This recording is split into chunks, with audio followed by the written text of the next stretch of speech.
order, please.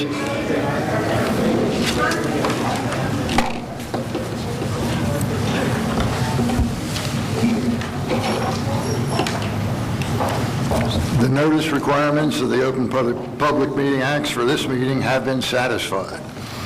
Would you please take a second, turn off electronic equipment, and we'll stand for the Pledge of Allegiance.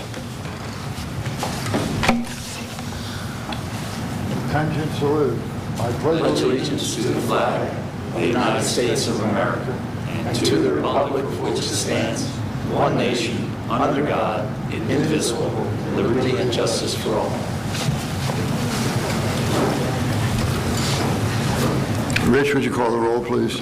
Mayor Becker? Here. Commissioner Amadeo? Here. Commissioner Blumberg? I'm here. At this point, I'd like to turn the meeting over to Commissioner Amadeo for a very pleasant situation. John? Thank you, Mayor.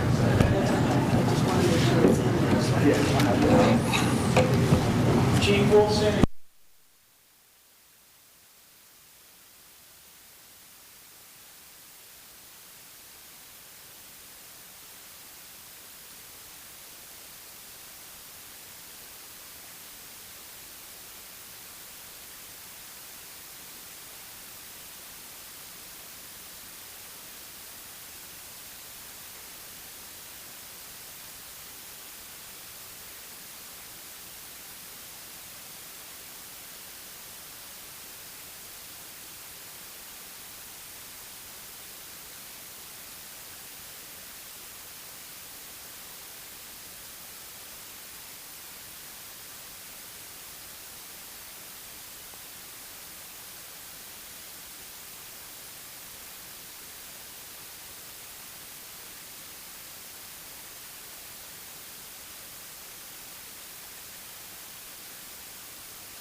I told Wilson he should be cheaper.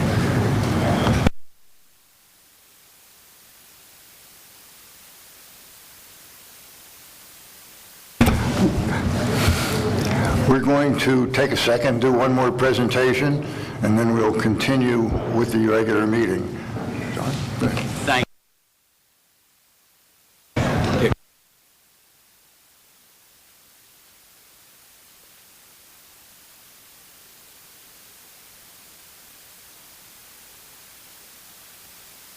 By the way, if any other one of us did this, it would have been done about 5 minutes ago.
Any free drinks for that? I want you to hold this.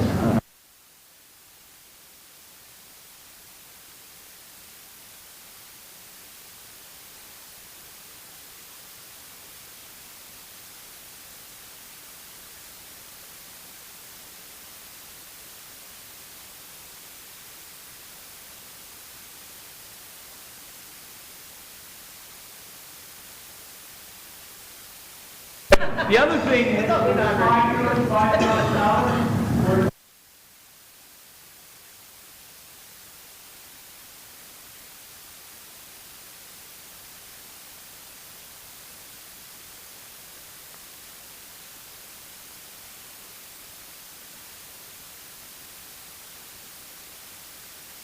you guys, you don't want to. Just because you got the award doesn't mean you're obligated to stay. Jeff said he's been thrown out of better places. All right, we'll move on. On the agenda for discussion is the Verizon wireless easement. Who wants to lead on that? Scott, is that you? Well, I can, Fred, would you want to talk on that one? I think, okay, go ahead. Verizon. I thought you said you wanted it, go ahead. Can you hear us? Can you hear us now? Can you hear Verizon wireless easement to allow them to utilize our poles subject to the electric company. Right. And the phone company agreeing, there's a contract, we have to also authorize it. Correct. It would enable them to provide better service. Correct. What they basically want to do is they want to put access points on the poles, and basically the poles are all on Atlantic Avenue, because I could tell you, they must have gotten a lot of complaints from the summer people on the beach not having service. So they want to put access points on the top of the poles with a huge box on the side of the pole that energizes the access point, and it's all connected with fiber. And one of the obstacles that I know about is the poles are joint use. So no matter who installs it, it's both owned by Atlantic City Electric and what used to be Beltel, now Verizon. So when we met with the gentleman, I said to him, you know, one of the things that I want to make sure that is required is a joint use agreement between Atlantic City Electric and Verizon, the parent company, that will allow you to attach to the poles. I know that because I had to do the same thing when I ran the fiber connections here. There were also some other things that he was discussing, because I did mention to him, you know, if they wanted to do work not on Atlantic Avenue, but in areas where there aren't aerial cable, what was their answer? Because we have underground cable back in the Bayshore Drive area, in that area, and basically their resolution they gave us gives them the ability to replace any pole that they want with anything that they want, metal, steel, whatever they wanted. So I threw some things into the resolution that I sent to Scott that kind of give us the opportunity to say yes or no as to what we want them to do. Now, all that's great, except between the FCC and the BPU, they pretty much can do whatever they want. They're just asking us for permission. And so far, they've been receptive to everything. Now, one of the things Scott asked for was a contract, and he did send us back something. Did you get that, Scott?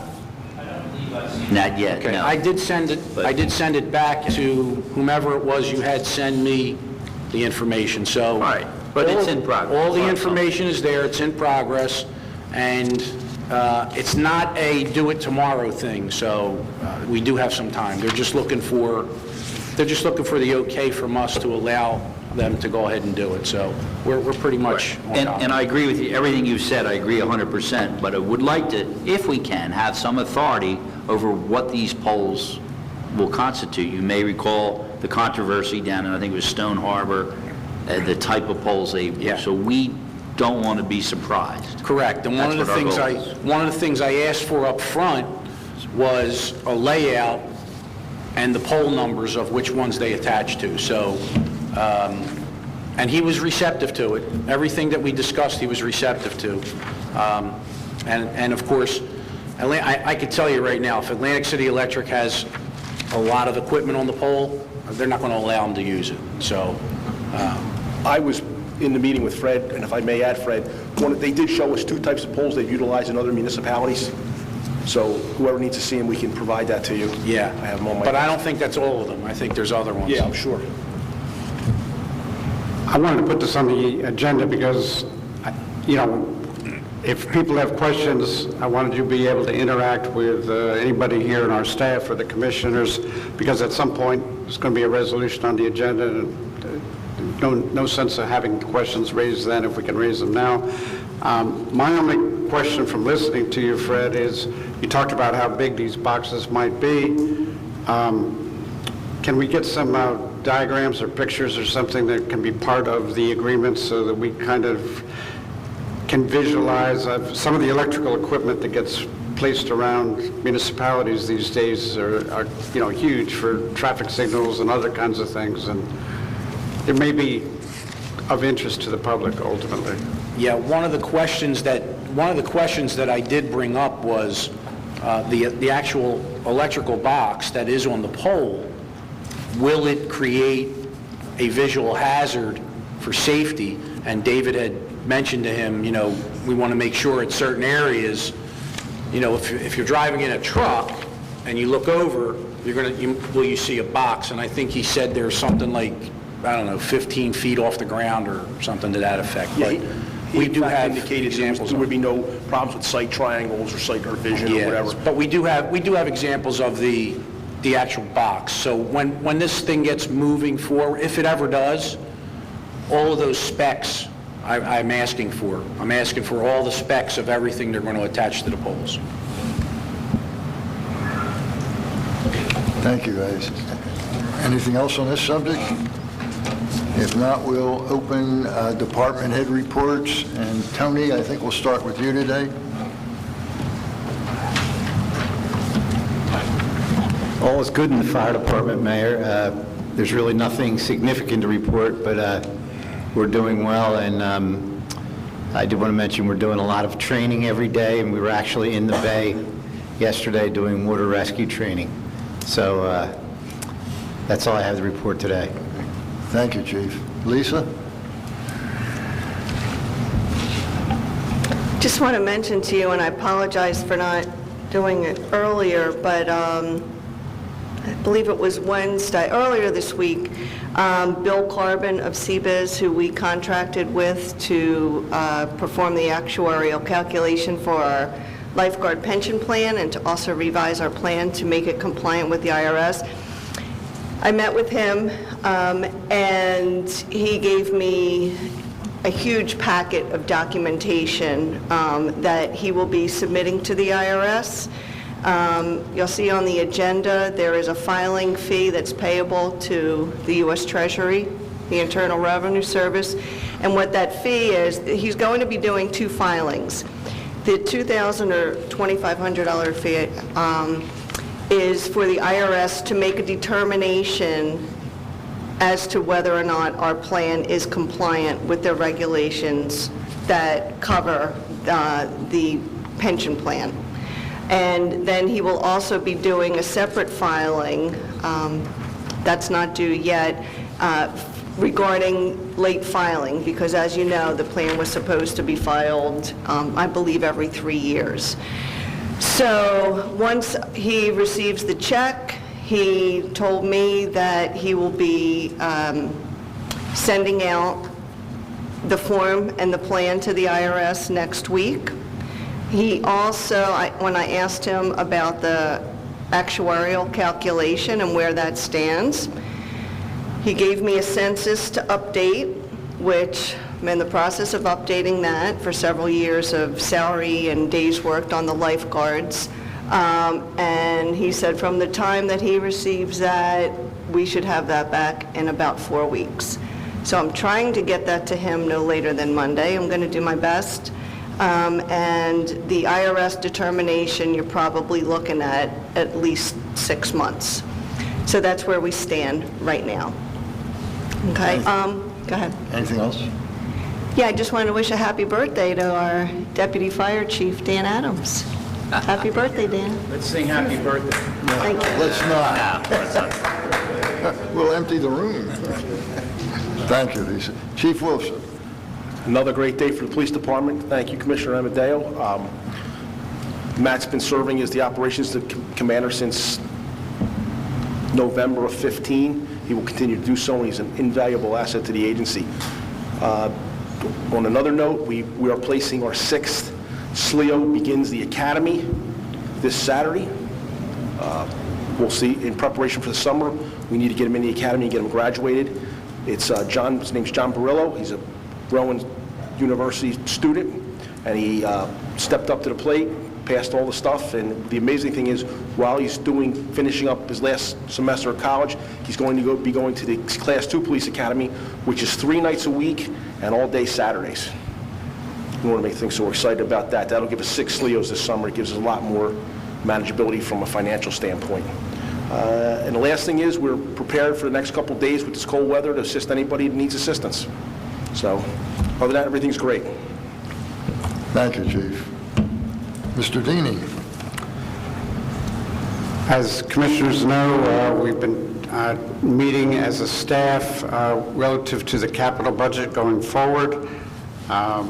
There's been quite a bit of work in this last year done on the potential for being able to dredge some of our areas in Margate. The solicitor can speak to a dredging piece of legislation that is pending before the state legislature, which would be very helpful. One of the hardest tasks in terms of dredging is finding an area for the spoils to go to that's approved by the state, and we're making some progress along those lines as well.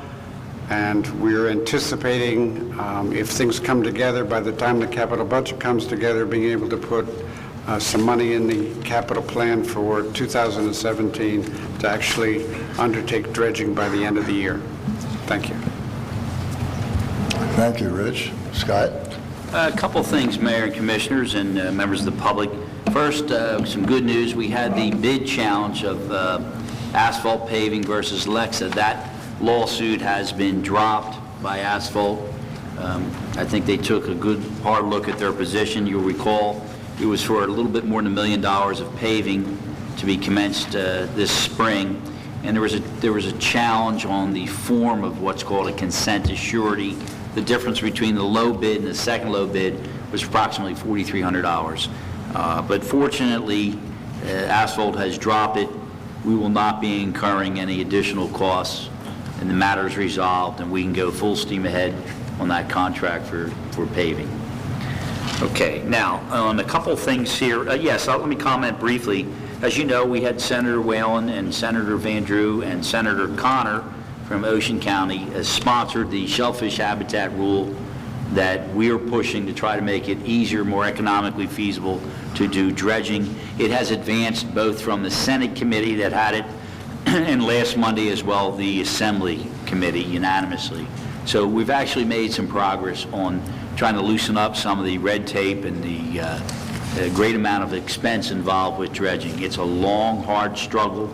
Anybody who's following what's going on with Ocean City, Avalon, Stone Harbor, some of our other neighbors, knows how difficult it is. But this shellfish habitat relaxation hopefully will become law. That'll be one part of the puzzle that'll be more in our favor so we can move forward.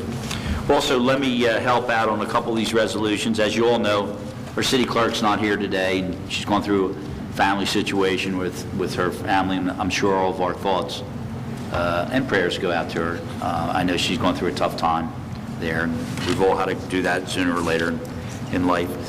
But we have a couple of resolutions we're going to need to amend slightly. Resolution 230 of 2016, there had been an award of a planning grant funded by the Department of Community Affairs. At the bottom, Mayor, after consultation with the city administrator, we'd like to amend it slightly where it says that the commissioners of the city of Margate does hereby extend, and I'd like that in there, for an additional 6 months from the date of the contract, or just the additional 6 months, the contract to Remington and Vernick. It's really just housekeeping, and so we didn't want to knock that one out. It was also an additional resolution, which we should have on this agenda. We should number it 235-216. We have in our budget, is that right? 236. Want to make it 236? All right, I'm sorry. 236. The last one I have on here is 234. No, you are right, Chief. Thank you. Well, when it comes to one of the chief's equipments, he's making sure those numbers are right. You know, he didn't miss a trick there. Okay. Resolution 236 of 216. This would be to authorize the award of a purchase of a 2017 Ford Expedition. The dollar amount is $32,887. It's already in our budget. Chief, the money's right there. We have it. We just have to do it for this year. The money is out of the 2016 capital budget. Our capital budget has already budgeted this. It's there. And it's some housekeeping, again, to make sure we have it on the record. I'll make sure the resolution is printed up, typed for tomorrow mornings. Thank you. Now, that's what I have. Thank you, Scott. Roger? Thank you, Mayor and Commissioners. First of all, congratulations to newly appointed Captain Matt Hankinson. That's a great achievement. Number two, to build on what Administrator Rich Deeney was talking about dredge material, it should be call it dredge material versus dredge spoils, because there's many more beneficial reuses for the material now, so it doesn't have the black eye in the name. Number 3 that I have is that there will be a brief master plan update next Thursday at the planning board meeting at the very beginning. That's next Thursday at 7 o'clock. And 4, probably some ordinance updates will be coming early in 2017, just to let people be aware. And that's pretty much all I have right now. Thank you. Thank you, Roger. Jim? I'd like to wish everybody happy holidays. It's coming up pretty fast. And congratulations, Chief, on Captain Hankinson. He's a great asset. Really helps out in court. No, Maureen appreciates him. We had a good year. We had 66 demolitions that I have so far, so that's almost 2013 standard for Sandy, which we had, I think, 75. And currently, we just broke ground for another 6 new houses this week. And I've never seen 6 new houses before Christmas. I mean, that's incredible. So someone sees gold in the dirt, I guess it's pretty good. We're going to require by the ordinance any of these building lots that are now, there's a vacant house, if it's vacant for more than 6 months, it has to be grassed. So we'll remove the barriers, put grass back down, and make it a viable lot. You'll notice that there's a lot of them that have these barriers that have a name on them. So we'll count down to that, and then we'll get them back into conformance with the restrictions on that. And I wish everybody happy holidays again. Thank you. Thank you, Jim. Maureen? I do want to echo what everybody said about Matt Hankinson. He's the court liaison officer, and he brings a level of professionalism and makes the relationship between the police and the court run very smoothly during court, so I'm looking forward to continuing that relationship with him. We just finished up our last court date for 2016 in Longport, and we are now looking forward to moving our office over to 1 South Washington. And I do want to just publicly thank the city of Longport. We've been sharing their facility. We've been there for 4 years, and they couldn't have been nicer. Everybody in that hall treated us very nice, and they're very sorry to see us go, but I said it's time. We have to break the ties. We have to leave you, but they were really fabulous, and I can't say enough about them. I'd like to just wish everybody a happy holiday, and when you get a chance, come over after January 9th and take a look at the new courtroom. Thank you, Maureen. You said that. Yes, Mayor. Maureen, thanks for mentioning thanking Longport, because they have been very courteous and helped us all along the way. And I do want to compliment Maureen and her team, as I've attended many court sessions down in Longport just to study it and see how smoothly it runs. The other thing I want to point out is we use our Class 2 special law enforcement officers to man that courthouse, along with was Lieutenant Hankinson, and that allows the chief to put more people on the street, or police officers on the street, during the day, especially in the summer.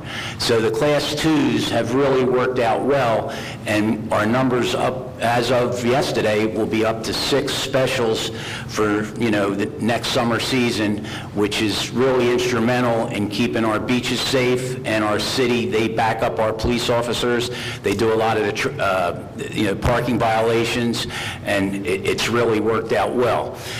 One last thing I do want to mention, Mayor, as you know and Commissioner Blumberg know, we always work to achieve taxpayer savings, and we have been working behind the scenes per se, because it hasn't been out in the public. But I want to make a public thank you to Chief Tabasso and Deputy Chief Dan Adams, because our chief allows Dan to attend many shared service meetings. We have a collaboration with, I think there's 6 or 7 municipalities involved, that we're looking at all different ways where we can join forces to consolidate services and save money for the taxpayers. And that wouldn't happen without Chief Tabasso signing off and letting Deputy Chief Dan Adams attend these lengthy meetings. Most of the time it's 2 times a month, but a lot is being accomplished, and Dan reports back to me before we have a discussion, what's on the agenda for that meeting, and afterwards, and Dan's doing a great job, and Dan, I just publicly want to thank you for everything you do there. And you being picked, there was a reason, because I know you have the feel for Margate, being a Longport kid, have a feel for Margate, and being on the fire department, and with what you and Chief Tabasso have done all through the years, it lends you to take that job for the city. So as we do with many of the positions, all our personnel have dual roles here. And we're very fortunate in the city of Margate to have the people we have working for us. So I wanted to say that. Thank you, Mayor. Thank you. Marty, do you have anything?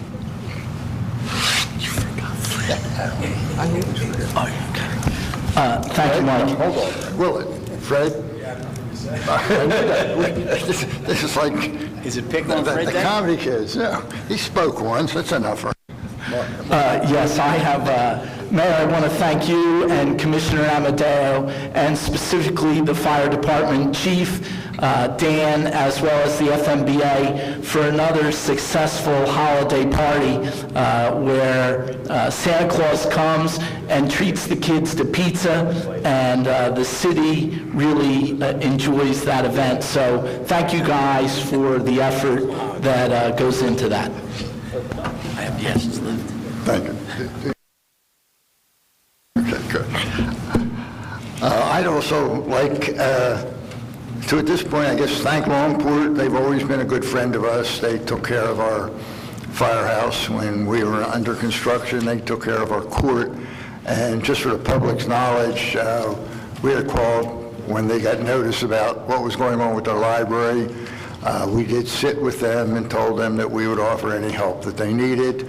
They haven't got back to us yet, but it's the least we can do for all they did for us. And I'd like to wish everybody a happy holiday and a healthy year. And at this point, we will open for public comment. You have 3 minutes on anything that was discussed here today.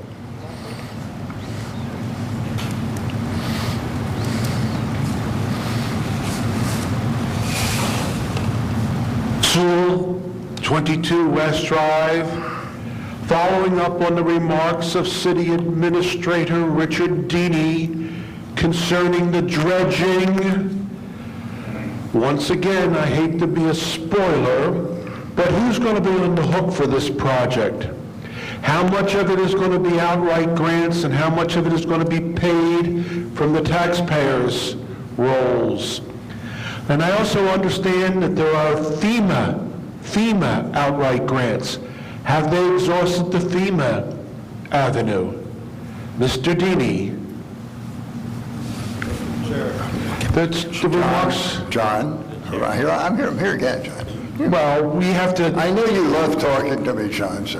Well, I would talk to you if it would register. That's the problem. It doesn't register, Mayor. I've asked the same question time and again. Are taxpayers going to be on the hook for any part or parts of the dredging project? Now, I understand the solicitor's point of view, that it is an asset that everybody enjoys, but the next time I'm on a boat will be a long stretch from the previous time. I'll take him out my boat. I know. You got a couple cinder blocks. John, we're really not that far along in this process. We will obviously apply for grants, whether we get them or not. I have no idea. But Well, you'll be the third to know. Now, I know I'll be the third, dead to last, but are there any contemplations on direct taxation of the property taxpayers for this project at this point in time? No, sir. There's zero liability to the property No, I taxpayers. didn't say that. You know, Well, what did you say? I thought you said you're not going to be assessed. Isn't that what you said? There'll be no assessment to you. That's what he's asked, exactly. That's what you asked, right? Could it come out of our capital program? Possibly. How possible is that? We have no idea, John. I just told you, we're not that far along. And who is doing the FEMA application? Is our grant master doing the FEMA application? Go ahead, John. There's no FEMA application as of today. What we have is a grant writer, Jim Rotella, also our city engineer. we were constantly looking for sources of funding, always. We do have one grant. $150,000. Is this from FEMA? We did get a $150,000 grant. Yes, we did. For From the FEMA? study.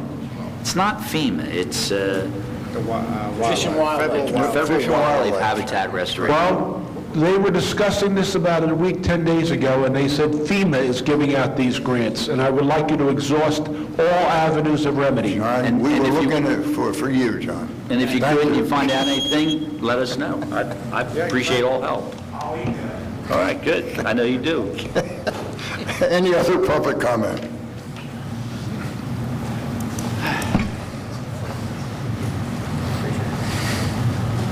Steve Warner, 103 North Sumner Avenue.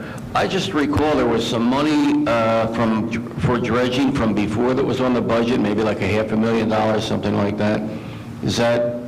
Am I incorrect in that, or wasn't there some money that wasn't able to be used, like from 10 years ago? Is that still around, or nobody knows nothing about nothing? It's not around, Steve. After much investigation, there is no There's money. no money, no phantom money. Okay, that's unfortunate.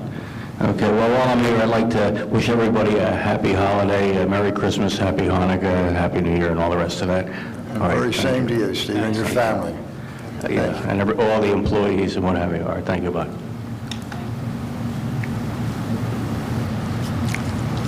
Any other public comment? There's a motion to close public comment. I'll make that motion. I'll second it.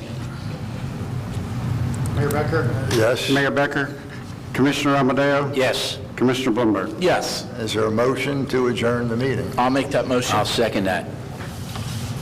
Rich? Mayor Becker? Yes? Commissioner Amadeo? Yes. Commissioner Blumberg? Yes. We will reconvene in 5 minutes.